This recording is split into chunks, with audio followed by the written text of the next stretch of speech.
يلا تعالوا نشوف هنوفر ازاي طول الشهر. هناكل فراخ طول الشهر من 3 فرخات. عملت الوجبات دي كلها. تقدري تشوي، تقدري تقلي في الكريسبي، تقدري تسلقي، تعملي بانيه، كفته، كبد بالرز. هنعمل وجبات كتير من 3 فرخات بس. دول 3 فرخات عملتهم زي ما انتم شايفين كده.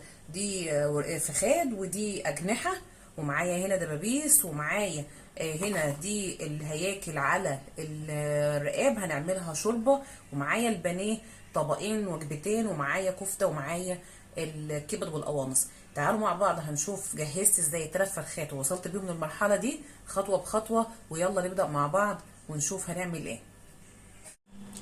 هنبدأ بقى في تنظيف الفراخ لو فيها ريش او فيها اي حاجة، وهنقطع الضافر ده ملوش لازمة. فهنبدأ بقطعه بالسكينة. قطعناه اهو بالشكل دون. هنقطع بقى كل الاجنحة التانية ونشوف هنعمل فيها ايه. وبرده هنا الوراق هننضفها برده من اي حاجة فيها، وهنشيل الجزء ده اهو علشان ما يعملش زفارة في قلب الشوربة او يعمل زفارة في الفراخ. الجزء ده اصلا الكلاوي اللي بيبقى فيها اي ادويه او اي حاجه الفرخه بتاخدها.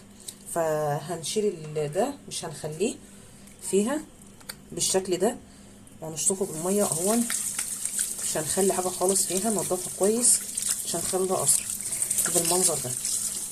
المنظر ده كده، واي زوايد ملهاش لازمه هنشيلها. طبعا دي حاجه في جلد الفرخه مش بتتشالش يعني. فهنضفها بقى ونشيل اي حاجه زي دي كده او اي ريش زياده، وارجع لكم ايه ونشوف هنعمل ايه في بقيه الحاجه. هعمل بقى كل ده في الاوراق الباقيه وفي الاجنحه والحاجات دي. كده خلاص خلصت التنظيف بتاعهم. دول كانوا 3 فرخات. 3 فرخات، ودول البانيه بتاعهم. شوفوا اهو، ادي طبق، وادي طبق تاني، وادي طبق تالت. لسه هنشوف بقى هنعمل ايه بالوصفات، المواصفات وكذا حاجه من ال3 فرخات دول. هنشوف هنطلع كام اكل. نبدا بقى في غسيلهم. مش اصبر، انا عايزه. معايا هنا بوله وفيها دقيق وليمون اهو، القشر بتاعه كمان. احط بقى فيها ميه وادوب الدقيق ده. ده عشان النقع بس يعني، مش عشان الغسيل. دي هنقعها فيها ليمونه كده واعصرها كويس، او ممكن ليمونتين، بس انا كده كده هغسل ايه بليمون ودقيق. فعشان انقع فيها الوراق والحاجات والاجنحه والحاجات دي.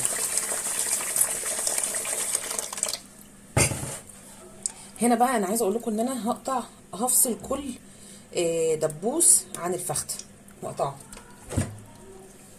بالشكل ده.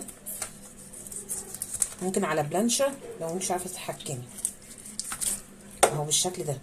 هقطع برده كل الدبابيس نفس الحكايه، وهفصل الاجنحه بعد ما انا غسلتها عن العظمه بتاعه الصدر دي، علشان هوريكم هنعمل فيها ايه. هفصل لكم بقى برده دبوس، اللي قصدي الجناح اهو. بصوا العظمه ده اهي فاصله اهي. نمشي مع الفصلات كده بالظبط اهو. ممكن بايديكي خالص اهو، سهله كده. انا فصلته نفس الحكايه. اشيل عن الجلد الزايد، لان الجلد ده ماسك فيه الرقبه. برضو هفصل الرقبه كده. اصبح ان انا معايا ايه، اجنحه بس. برضو الجناح التاني اهو عشان افصل منه الرقبه بالمنظر ده. عايزه افصلها مع العظمه دي كده بنفس الطريقه من عند الفاصله ده اهي، باينه اهي كده مع الفرخه، مع رقبه الفرخه. عايزه اقول لكم بقى على حاجه بقى. شايفين الرقبه دي؟ شايفين دول غدد. الغدد دي تتشال عشان دي برضو بتبقى محتفظه بالادويه اللي الفراخ بتاخدها. يعني اي غدد بالشكل ده اللي هي عامله زي دي المنظر ده تتشال. يعني تبقى الرقبه كده ملساء، ما فيش فيها اي حاجه. الجلد بتاعها اهو فيه اهو. عايزه ترمي الجلد بحاله بتاع الرقبه وتخلي الرقبه لوحدها، ما فيش مشكله، بس انا بشيله. ده برضه بيبقى محتفظ بالادويه. ده المحلول بتاع النقع بتاعنا اللي هو دقيق وليمون وعليه سكر اهو، معلقتين سكر، وبرضه ايه معلقه ملح. هدوب كل ده مع بعضه علشان ايه هنقع فيهم الفراخ بعد الغسيل. هنا بقى كده معايا ليمون اهو ودقيق، همسك الدقيق احطه على الفراخ دي كلها كده عشان ايه اغلفها بالدقيق، واعصر عليها الليمون برضو علشان ايه ادعك الليمون مع الفراخ والدقيق بالمنظر ده.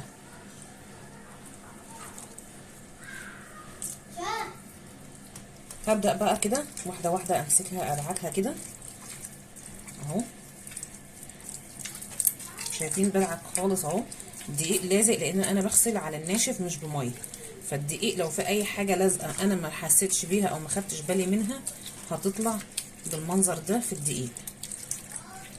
هكمل الفيديو كله، هكمل غسيل الفراخ عشان ما اطولش عليكم الفيديو وارجع لكم لما اخلص.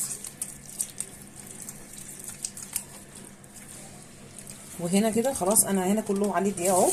هبدأ بقى تشطيف قطعة وهنزل بيها في محلول النقع اهي، في محلول النقع. هكمل بقى كله، اشطف كله هنا، اشطف كله كده في الميه واحده واحده، واتاكد ان مفيش فيها اي حاجه او اي مخاط هنا عند الفخاد، وانزل بقى كلها في محلول النقع وارجع لكم تاني. ودي الكبده نبص فيها ونتاكد فيها كويس قوي ان هي مفيش فيها اي مشاكل، وبالذات المراره نتاكد انها مش موجوده، هي هنا متشاله ماشي. فنتاكد منها لان ممكن وانت بتشتري الفراخ ممكن هو ينساها، ساعات بتبقى لونها فاتح مش باين. فده ايه الكبده اهي، 3 كبدات هما، لان هما 3 فرخات زي ما احنا اتفقنا. ودي برضو ايه القوانص اهو برضو مفتوحه ومتنضفه، وجربناها بالسكينه من هنا عشان نتاكد ان مفيش الماده اللي موجوده هنا دي. نفس الحكايه التانيه. ادي كده ايه التلاته اشطفهم وبرضو احطهم ايه في محلول النقع. هنا بقى هو احنا طبعا سايبينها في محلول النقع، هنجهز بقى التتبيله بتاعتها عشان هنعينها بالتتبيله وجاهزه. فهنا معايا بصل وطماطم وفلفل، ومعايا هنا كمان توابل. التوابل عباره عن ايه بقى؟ دي بابريكا، فلفل اسود، دي كزبره ناشفه، ودي شطه، وده 7 بهارات، كاري، جوز الطيب مبشوره، ملح. دول بس التوابل بتاعتنا اللي هنحطها في التتبيله اللي احنا ايه هنعينها فيها الفراخ. نبدا هنا في الكبه بقى هنقطعها، نقطع الحاجات دي اهو، اي بقى تقطيع عشوائي. احنا كده كده هنفرمها فرم ناعم خالص.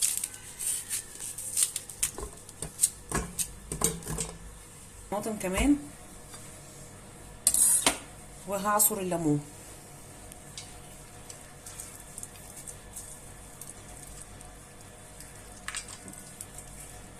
كده بقى ايه، هنخلط كله.